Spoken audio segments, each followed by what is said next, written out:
Oletko koskaan ennen pystyttänyt telttaa, Matti? En ole, Marja. Tämä on ihan ensimmäinen kerta. Hyvä, kokeillaan yhdessä. Tässä ovat ohjeet. Mihin päin asetetaan teltta? Aurinko paistaa tänne. Ehkä parempi varjoon. Nurmikko on täällä tasainen. Hyvä idea.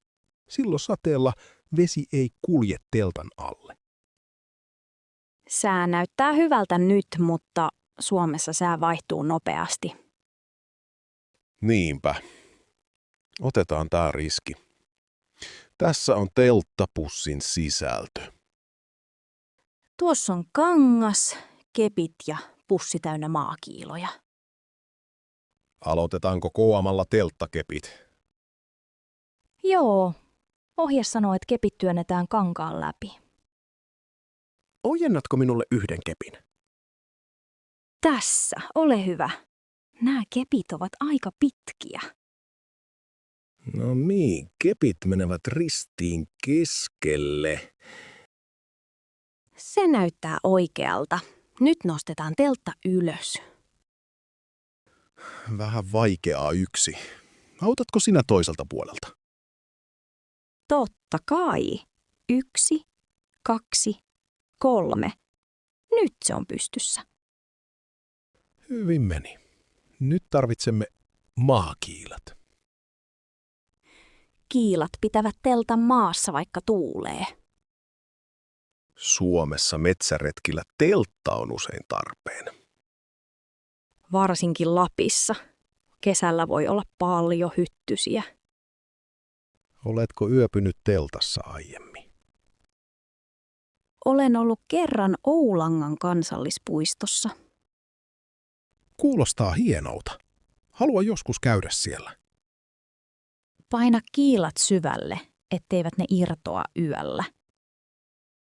Nämä kiilat ovat vähän tiukkoja. Käytän kiveä apuna. Hyvä idea. Suomessa telttailu on sallittua lähes kaikkialla. Joo, jokamiehen oikeudet tekevät retkeilystä helppoa. Teltasta tulee kodikas, kun laitamme makuupussit sisään. Joko kaikki valmista? Taitaa tulla ilta pian. Vielä 1 kiila tähän kulmaan. Nyt kaikki on hyvin. Onnistuttiin. Nyt voidaan nauttia luonnosta yhdessä. Kiitos avusta, Matti. Tämä oli hauskaa. Kiitos sinulle myös, Marja. Hyvää yötä kohta.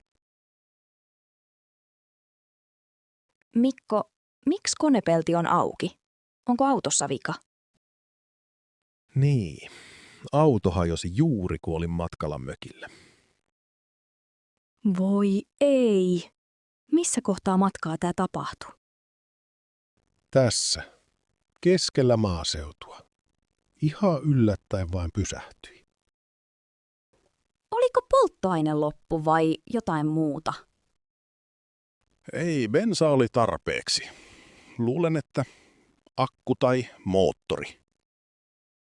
Yrititkö käynnistää uudestaan?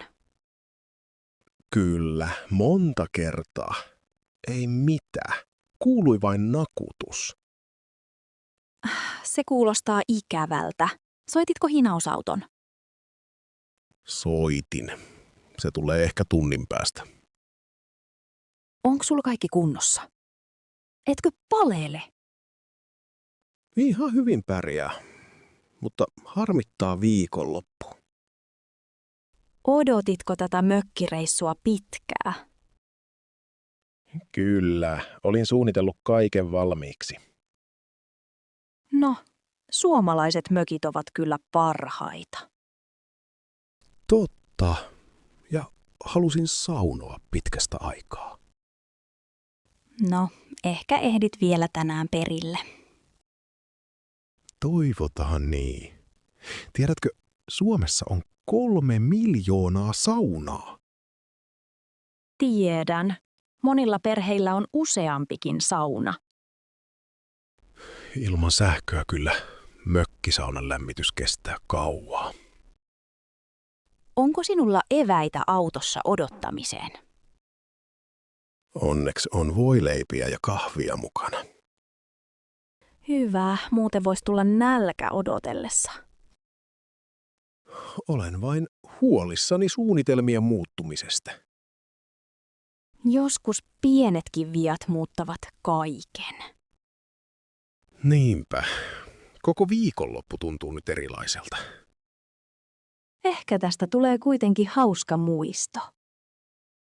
Niin voisi käydä. Ja ainakin opin auton ongelmista. Monet unohtavat tarkistaa akun ennen matkaa. Se on totta. Tästä lähtien tarkistan kaiken itse. Toivottavasti hinausauto tulee pian. Kiitos, että kuuntelit. Se helpotti oloa. Ole hyvä, Mikko. Vastoinkäymisiin löytyy aina ratkaisu. Hei! Olen niin innoissani tänään. Moi! Mikä tekee tästä päivästä erityisen? Tulin ensimmäistä kertaa ostamaan jotain isoa säästöilläni. Vau, hienoa! Mitä aiot ostaa? Haluaisin ostaa uuden kannettavan tietokoneen. Tarvitsetko sitä töihin vai opiskeluun? Opiskelen Aalto-yliopistossa, joten tarvitsen sitä opintoihin. Vanha tietokoneeni on jo hyvin hidas. Ymmärrän.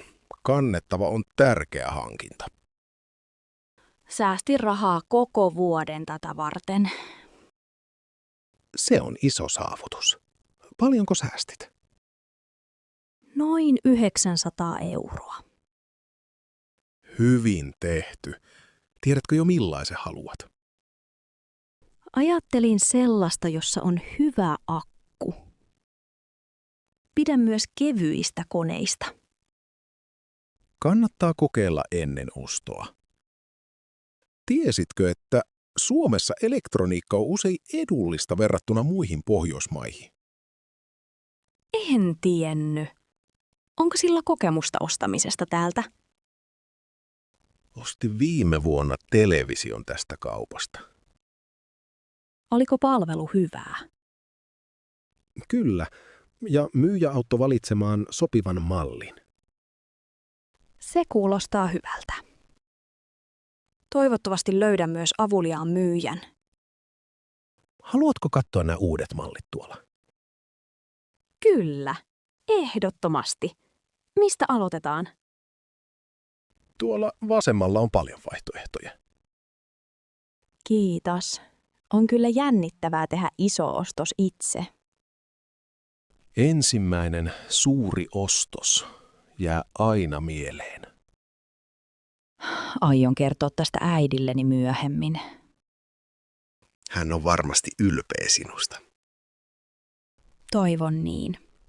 Kiitos, että olet täällä kanssani. Totta kai. Auta mielelläni sinua valitsemaan. Hei Anna, miksi sinulla on käteistä kotona? Hei Matti. Minusta on tärkeää pitää hieman rahaa kotona. Mutta miksi? Eikö pankkikortti riitä arjessa?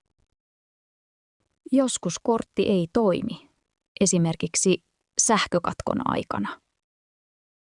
Silloin käteinen pelastaa. Voin ostaa ruokaa tai lääkkeitä. En ole koskaan ajatellut asiaa noin. Kerran pankkiautomaatti oli rikki täällä Helsingissä. Silloin olin iloinen, että minulla oli käteistä kotona. Oletko käyttänyt käteistä viime aikoina? Kyllä. Ostin torilta marjoja viikko sitten. Aivan. Monella torimyyjällä ei ole korttilaitetta. Juuri niin. Torilla ja kirpputorilla käteinen käy parhaiten. Kuinka paljon käteistä pidät kotona yleensä? En paljon. yleensä vain 50 tai 100 euroa varalla. Säilytätkö rahat lompakossa vai jossain erityisessä paikassa? Pidän ne pienessä rasiassa keittiön kaapissa. Sieltä löydän ne helposti, jos tarvitsen nopeasti. Onks käteinen turvallista kotona? En pidä paljon, joten en ole huolissani varkaista. Käytetäänkö käteistä vielä paljon Suomessa? Ei enää niin paljon kuin ennen, mutta vanhemmat ihmiset käyttävät. Myös joissain pikkukaupoissa käteinen on tärkeä. Onko Suomessa käteisen käyttö turvallista? Kyllä, täällä se on ihan tavallista eikä siihen liity pelkoa. Milloin käteinen voisi olla erityisen hyödyllistä? Vaikka juhannuksena mökillä, jos netti puuttuu.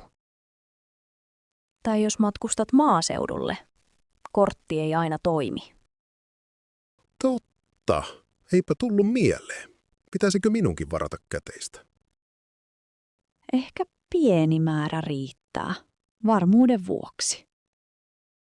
Hyvä idea. Kiitos vinkistä, Anna. Ole hyvä, Matti. Voimme vaikka yhdessä viedä käteistä talteen. Niin ei tule yllätyksiä, jos kortti hajoaa. Olet viisas. Nyt ymmärrän paremmin. Kiva kuulla. Haluatko kahvia samalla kun puhumme säästämisestä? Hei, mitä sinä kirjoitat vihkoon? Kirjoitan vauvan nimiä. Haluan valita hyvän nimen. Oletko jo löytänyt suosikin? Kyllä. Minusta Emma on kaunis nimi. Emma on todella suosittu nimi Suomessa. Niin, tiedän. Siksi mietin myös muita vaihtoehtoja. Mitkä muut nimet ovat listalla? Täällä on Aino, Sofia ja Oona. Aino on vanha suomalainen nimi. Kyllä, se löytyy myös Kalevalasta. Sofia vaikuttaa kansainväliseltä nimeltä. Niin, pidän siitä, koska se on helppo lausua. Onko nimen alkuperä sinulle tärkeä? Kyllä, haluan suomalaisen nimen. Mutta myös sellaisen, jonka kaikki ymmärtävät. Mitä miehesi ajattelee nimistä? Hän pitää Ainosta ja Emmasta. Ai, teillä on melkein sama maku. Kyllä, se tekee valinnan helpommaksi. Kysytkö perheeltäsi mielipidettä? Kyllä, äitini ehdotti nimeä Liisa. Liisa on myös suvussamme yleinen. Mietitkö myös perinteisiä nimiä? Kyllä, haluan kunnioittaa perhettä. Onko teillä jo toinen nimi mielessä? Ajattelimme käyttää Marjaa toisena nimenä. Marja on kaunis. Tiedätkö, mitä se tarkoittaa? Kyllä, se tarkoittaa myös marjaa, esimerkiksi mustikkaa. Ihana merkitys. Oletko jo päättänyt? Vielä en. Haluamme miettiä rauhassa. Nimellä on kuitenkin suuri merkitys lapselle. Kyllä, nimi kulkee mukana koko elämän. Siksi haluan valita nimen huolella ja rakkaudella.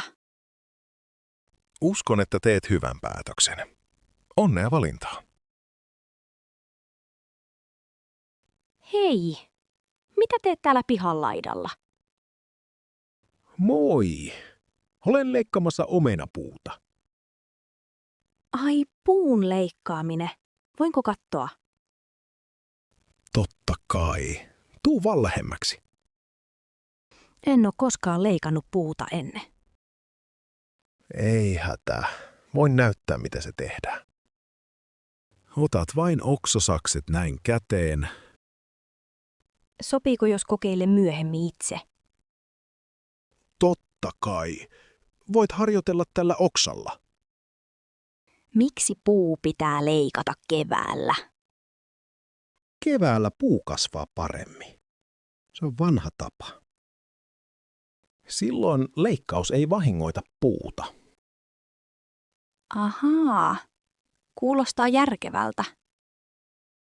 Kuinka paljon oksia kannattaa poistaa? Vai huonot ja ristiin menevät oksat pois? Hyvät oksat jätetään, niin puu voi hyvin. Näytätkö, miten oksa leikataan oikein? Tietysti. Kato, leikkaan läheltä runkoa. Noin lähelle runkoa. Selvä. Onko tää työlästä hommaa?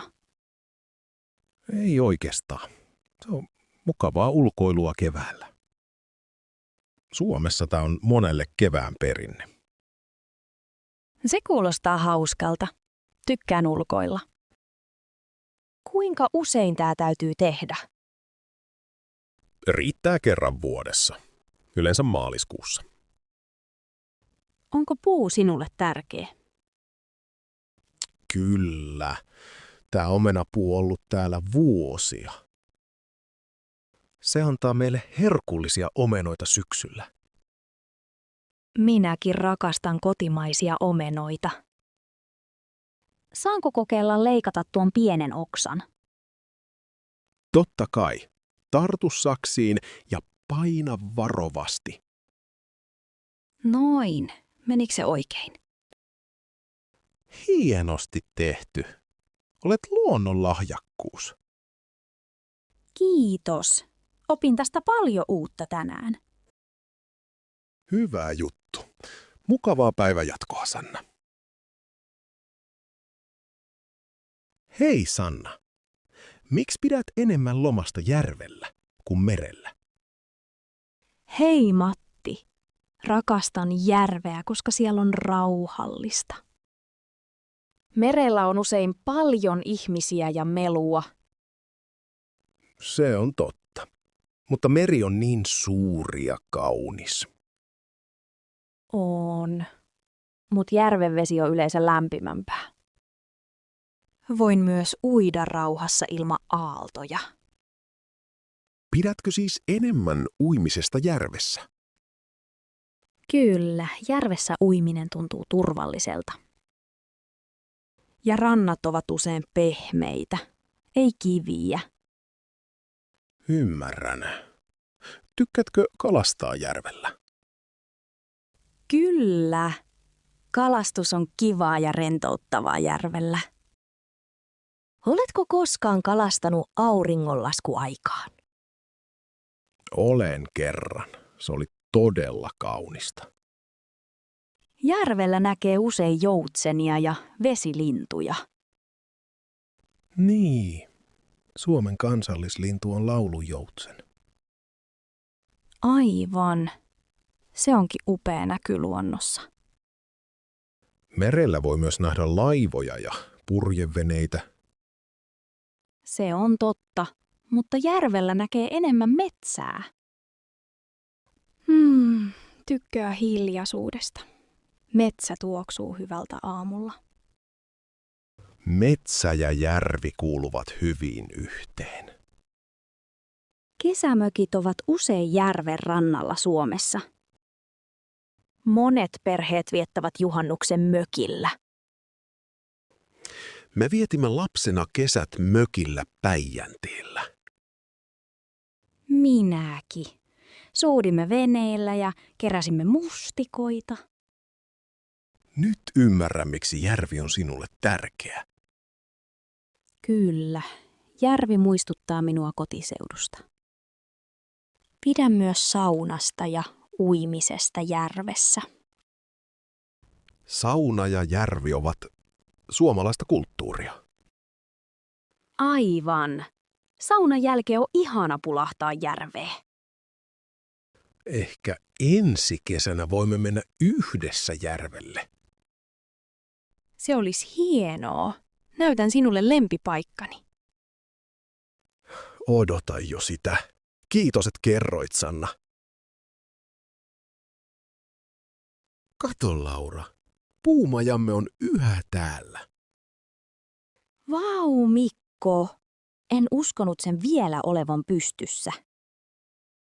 Muistatko, kun rakensimme sen isän vasaralla? Totta kai. Minä aina kadotin nauloja maahan. Oli hauskaa kerätä oksia metsästä sitä varten. Rakastin tätä paikkaa. Aina rauhallista ja hiljaista. Ja tuolla polulla leikimme piilosta tuntikausia. Sitten pidimme eväät majassa sateen ropistessa kattoon. Muistan kerran, kun melkein tipui tikkaissa. Onneksi minä sain sinut kiinni silloin. Sinä olit aina nopeampi kiipemään. Rakastan vieläkin kiipeilyä. Metsä on palas paikka. Tää tuoksuu ihan samalta kuin ennenkin. Kesällä metsä tuoksuu erityisen hyvältä sateen jälkeen. Suomessa metsä on melkein kaikille tärkeä paikka. Niin on. Täällä monet perheet rakentavat puumajoja. Minun serkkuni Savossa teki ison majan tolppien päälle.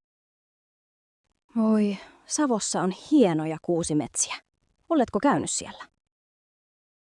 Joo, joka kesä lapsena. Marjaretket olivat parhaita. Piditkö enemmän mustikoista vai puolukoista? Mustikat olivat suosikkini. Niistä tulee siniset huulet. Minäkin tykkäsin mustikoista, varsinkin lettujen kanssa. Voisimme istua majassa niin kuin ennenkin. Kyllä, otetaan vaikka valokuva muistoksi. Hyvä idea. Otatko sinä ensimmäisen kuvan? Totta kai. Hymyile, Mikko. Näytänkö minä vanhalta tässä valossa? Et lainkaan. Näytät ihan samalta kuin lapsena. Tämä paikka tekee minut aina iloiseksi. Minutkin. Muistot eivät koskaan häviä täältä. Palataan tänne taas ensi vuonna, eikö niin?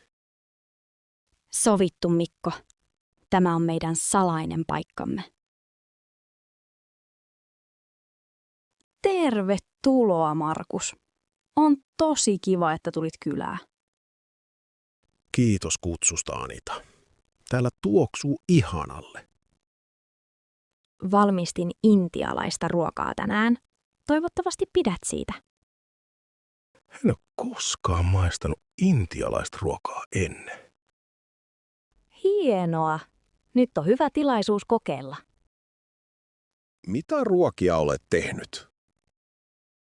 Tässä on kanaa kurrissa ja basmatiriisiä. Lisäksi tein naanleipää ja linssikeittoa. Näyttää herkulliselta. Pidänkö annoksista erikseen vai yhdessä? Voit sekoittaa riisiä ja kurria ja syödä naanilla. Onko tämä kastike tulinen? Hieman, mutta ei liikaa. Laitoin vaan mietoja mausteita. Hyvä. En ole tottunut kovin tuliseen ruokaan.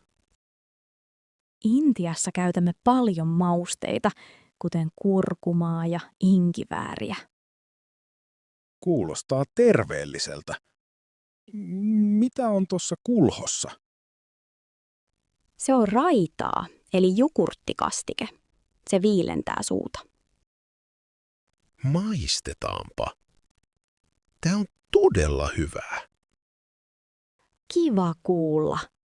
Mitkä maut pidät eniten? Pidän erityisesti naanleivästä ja kurrysta. Naan on helppo tehdä itsekin kotona. Oikeasti. Voisitko joskus opettaa minua valmistamaan sitä? Totta kai. Voimme leipoa yhdessä ensi kerralla. Se olisi hauskaa. Onko tämä tavallinen illallinen Intiassa? Kyllä. Usein syömme yhdessä ison aterian iltasin. Perheenjäsenet kokoontuvat pöytään joka päivä. Se on vähän kuin suomalainen sunnuntailounas. Aivan. Ruoka yhdistää kaikki ihmiset. Mikä on lempiruokas Intiasta? Rakastan paneerjuustoa tomaattikastikkeessa. Voinko joskus maistaa sitäkin? Tietysti. Valmistan sitä seuraavalla kerralla. Kiitos vielä ruuasta, Anita. Olen iloinen, kun sain tulla.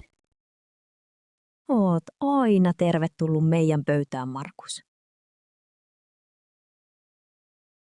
Hei Anna, onko tämä se uusi päiväkoti? Hei Jari. Kyllä, tässä juuri valitsemme sen meidän pojalle. Miksi päätit valita juuri tämän päiväkodin? Ensiksi katsoin etäisyyttä. Tää on lähellä kotia. Se on tärkeää. Kuinka pitkä matka teillä on? Kävelymatkaa vain 10 minuuttia. Helppo viedä poikaa aamulla. Niinpä. Lisäksi rakennus on uusi ja siisti. Näyttää todella modernilta ulkoa. Sisälläkin on valoisaa ja paljon tilaa leikkiä. Pidi siitä, että piha on iso ja turvallinen. Kävittekö te tutustumiskäynnillä täällä? Kyllä. Opettajat oli tosi ystävällisiä. Mitä kaikkea he kertovat toiminnasta? Paljon erilaisia leikkejä ja liikuntaa ulkona. Heillä on myös musiikkituokioita viikoittain. Onko ruoka siellä hyvä? Ruokalista vaikuttaa monipuoliselta ja terveelliseltä. Lapset syövät tuoreita vihanneksia ja marjoja. Oletko nähnyt, miten ruoka valmistetaan? Joo, keittäjä esitteli keittiön minulle. Ruoka tehdään täällä paikan päällä. Se on hieno. Suomessa on hyvä kouluruoka. Tiesitkö, että kouluruoalla on pitkä perinne täällä? Olen kuullut siitä. Onneksi pienetkin saavat hyvää ruokaa. Pidin myös siitä, että ryhmät ovat pieniä. Lapset saavat enemmän huomiota aikuisilta. Mitä lempiharrastus pojallasi on? Hän tykkää piirtää ja rakentaa palikoilla. Täällä on hyvä askarteluhuone. Kuulostaa tosi kivalta päiväkodilta. Olen tyytyväinen valintaani. Toivotaan, että pojalle tulee hyvät muistot täältä.